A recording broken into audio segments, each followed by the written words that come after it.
Hello, everybody, and welcome to another edition of BC Buckets. I'm Matthew Brune, and joining me once again is Colin Mitchell.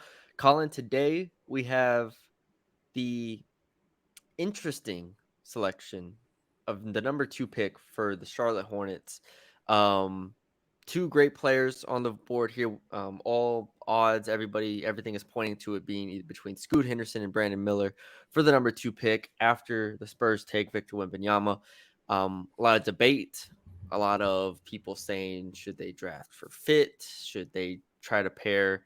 Obviously, LaMelo Ball is the central figure in their program right now, or in their team right now. Now I'm in Yeah. college mode. Um, but we have two players here, very different players, very interesting players. What I want to do first is go through the scouting reports of both players individually. So we'll go through Scoot, we'll go through Brandon Miller, and then we'll get into who we think the Hornets should take with the number 2 pick and the situation that they're in. Do you want to start with Scoot or Brandon? Let's do Scoot. Okay.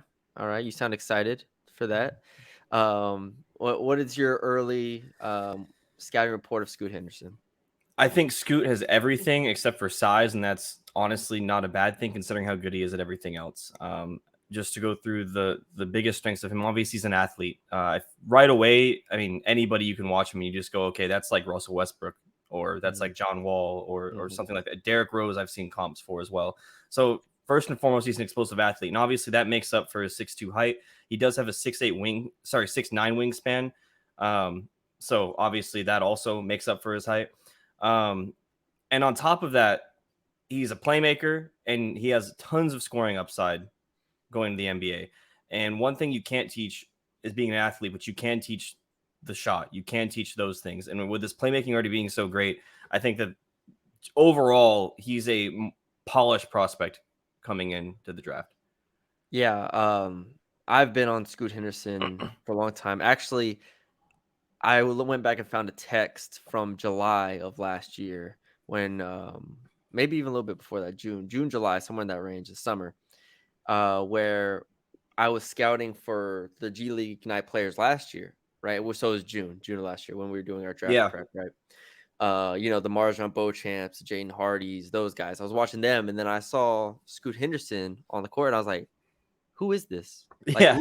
who is this?" And so I obviously go on to find out that he, instead of playing his senior year of high school, he played with Ignite, and you could just tell at that age, 18 years old, playing in the G League with those other players that were drafted last year, he stood out. Like he was going to be that guy come 2023 draft, and that's certainly what he is.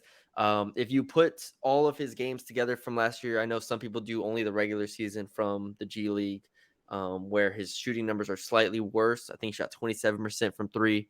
If you only do the regular season, I just threw all of them together, all the games, exhibitions, everything. And the averages then are 17.5 points per game, 6.5 assists, 5 rebounds, 1.2 steals, 3.3 turnovers on 44.3% shooting from the field, 32.4% from three. Like you said, the 3-point percentage is the most interesting thing, and we'll probably talk about that a lot more.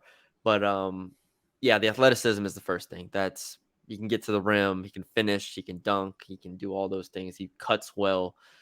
Two years of experience in G League Ignite, I think, is very, very valuable. I love his motor on both ends of the court, even though he's not a great defender. I think he's a good defender with a high motor, and that's valuable. Long arms, like you said. I think his mid-range jumper is a strength. Clearly, he gets to his spots. He can elevate. He can shoot the mid-range jumper off the bounce in really a lot of different ways, which I love. Um, and yeah, he shot 75% of the free throw line, so I think that can kind of project well. He'll continue to improve that, get to like 80% plus from the line. So I think his shooting. I think we're both very, very high on Scoot Henderson. Um, the obviously the 3-point percentage is going to be interesting to watch because that determines his ceiling. That's going to Right. determine can he be an MVP caliber player, and in order to do that, he's going to have to be able to shoot the three ball at probably a 35% clip. He reminds me a lot of Jaden Ivey last year going into the draft. Super Yeah, athlete, yeah. you were kind of worried about defense. Obviously, they're not the same, in terms of height and physical measurements. But Mhm. those are the two things: is shooting and defense. And obviously, Jaden Ivey was able to prove that he can do at least shooting and then defense to an extent. Although that Pistons team was awful, so I think that going to the draft, you need to. I'm not that concerned about it because, as we've seen time and time again, the midi, which is really good, and free throw percentage translate to 3-point percentage. And Mhm. him playing his senior year of high school in G League Night, I feel like almost, I guess I don't know because there hasn't been a big enough sample size, almost stunted the growth of the 3-point because obviously you're playing way closer in high school. In high school, yeah. And then you go out from there. So I'm not overly concerned about his 3-point shot, although it's 27.5% or whichever number you had because I only did regular season games. Yeah, I think you said 27.5% for the regular season games, 32% for the total, like, if you just throw all the games together. yeah, it's not overly concerning. You get that up to 33, 34, 35 with his athleticism, it's going to make up for it. Yeah, I mean, well, also, he's a full year younger than Jaden Ivey, so that helps as well, That right? too, yeah. 19.3 years old. And I just look at jump shots. You mentioned Jaden Ivey, but even John Morant, right? Like, Mhm. now at this point in John Morant's career, he can even shoot the three if they go way under the screen. Like, he can shoot a decent a three to where it's respectable off the catch, something like that. I don't know what he shot from three this past year, Ja, but it's feels like he's in a lot better of a spot. So I'm like, if John Morant can come out and shoot threes, at, I mean, with that form, to where he's not fully comfortable doing it, I just look at Scoot Henderson's form. I look at his potential, and I'm like, all right, I'm buying that. Like, John Yeah. Morant's a 32% 3-point percentage for his career. I see no reason why Scoot can't get that up to 34, 35%. Yep. And that's plenty for me. Um, any questions for Scoot besides shooting? I think that's really all I have. Uh, the only other one for me is not to turn the DeMar DeRozan where you settle for the midi. Okay. I obviously Ignite him being the lead guy, he might have to settle occasionally, but just that's a thing to keep an eye on. And then obviously defense, you have to put the question out there, despite him being athletic and everything. 6'2" still being 6'2", in the NBA that can only guard ones and sometimes twos. So It'll be interesting. I think he's strong enough yeah, to get no, for by. sure. I mean, That's the thing. 195 at 6'2", If he's he definitely athletic enough. Yeah, so that's gonna be. I'm not too worried about defense. Like, it's been talked about a lot. Scoot Henderson for me would have been number one in last year's draft. Obviously, this year's draft, for a long time I thought he was right behind Victor Wembanyama. Like, I had him right there, and at this moment, without going, obviously we have a lot of scouting to do still, but I'm very very comfortable with him being a number two. Like, Yep. I think about him I think about him in a better he's a better prospect to me than Anthony Edwards was, like LaMelo Ball, like all those guys. There's a lot of people saying he would have been the number one pick in the last like 5 drafts or something like that. Right. And so I have no problem with Scoot Henderson being talked about that way. All right, Brandon Miller, 6'9" wing from Alabama, freshman. However, he's an old freshman, 20 and a half years old at this point. There's a point guard at TCU, Mike Miles, that has spent 3 years in college. That's only 3 months older than him. So it's very interesting. But yeah, 18.8 points per game, 8 boards, two assists, 43% from the field, 38% from three, 86% from the free throw line. I watched a lot of Brandon Miller this year. And I see the appeal. We'll get into everything else, as far as who we think they should take and all that. But just from a strengths perspective alone, I think he's going to be an elite shooter. Yeah. 3-point shooting, flat out. I mean, the release is a little low, but it's smooth. He has range on it. He can do it a little bit off the bounce. He got more comfortable doing it in different spots, coming on off pin downs and whatnot. He's going to be an elite shooter. He has the long arms. He has the long frame. A lot of people love comparing him to Paul George and guys like that. But that's where you start when you start with Brandon Miller is his shooting. Yeah, I completely agree with you. 3-point shooting is going to instantly translate. And at the very least, he's going to be a wing that can shoot. And a lot of teams, sometimes that's all they need. I would say, I think the comparison, because I don't like the comparison to Paul George, but I like it in the sense that he doesn't really have a lot of weaknesses in his game. He's solid all around. He's good enough on defense. He's good enough at the rim. He's good enough with the ball in his hands. However, there are, and I guess we'll get into weaknesses later, but Yeah. uh, I mean, if you want to get into the weaknesses now, I yeah, mean, I don't know what other strengths you have for him. yeah. I mean, that's what I mean. It's good enough on defense, good enough to become a scoring creator type of guy. Yeah. Weaknesses wise, though, he's not athletic like Scoot is, and you can't teach that. And him being an older freshman, how much more can he excel at that? Obviously, his frame can support probably like 10, 15 more pounds, but he's Yeah. only 5 more pounds more than Scoot, and he's 7 inches taller. Finishing at the rim, that's a big concern for me. He's okay in certain senses, but when he puts his head down and gets the rim, he was 49% at the rim, 18 to 44 for the first half of the season. Second half, he was 65%. But looking at that, I feel like it's something that we really need to keep an eye on because obviously you're playing better competition. I know he was injured during March Madness, but it's something to keep an eye on. And then stat that I saw against top 50 teams, he shot 31% from 3 and 38% from 2. So all things I want to keep in mind. Obviously, he doesn't have a lot of holes, but it's things to keep in mind. The thing for Brandon Miller for me is, I'm going to take this into like a different route to where, obviously we scout them as like one type of player. Right. But for me, watching him the whole year, go through the SEC, go through the NCAA tournament, go through all of the ups and downs of the year, obviously handling the whole situation where his whole teammate situation, that's adversity right there. So I want to give him benefit of the doubt playing through injury in the NCAA tournament. Like I want to give him all of those benefits of the doubt. For sure. To me, watching him you didn't even have to tell me the numbers of him against top 50 teams. A, because I mostly already knew them from Ken Palm, but B, I just didn't think that I thought he was too passive at times. There were times where he went Yeah. missing. He was on the best team in the country. Yet Alabama was probably the most talented team in the country, number one for a lot of the year. And at times when they needed him, you had the great games like he had against South Carolina when they won in overtime, and he scored, I think it was 41 points, right? He had Gonzaga early in the year. They ended up losing the game. There are other moments where he came through for his team. I'm not going to say he never did, but too many times I just felt like he went missing. Too many times I felt like he settled for threes because if you look at his field goal attempts, I believe it's like 8 threes per game and 6 twos per game. He's Yeah. at times got a little passive, at times really settled for tough jumpers or just settled for jumpers in general. And like you said, he started getting better at going to the rim, but you didn't see him draw enough fouls. You didn't see him force his way in there the way that I want. You saw guys like if you go back and Anthony Edwards do there are players that have been top picks that you're like, okay, you've seen Jaden Ivey kind of force the issue, Right. right? Even Jabari Smith with his question marks, he at least was getting his shots up when he could. So that's one thing I wish he was more assertive in moments. And Yeah. that kind of goes back to what you said against elite teams. I mean, Kimpom has it as tier A competition, right? Shot 33% from 3 and 36% from 2. Like that's going to be the interesting aspect of it is can he be more assertive? Because we saw Jabari Smith this year as a rookie. He had a very, very shaky rookie season. Like, what's stopping Brandon Miller from having that type of season? Like, Right. I think the upside for Brandon Miller is higher than Jabari Smith.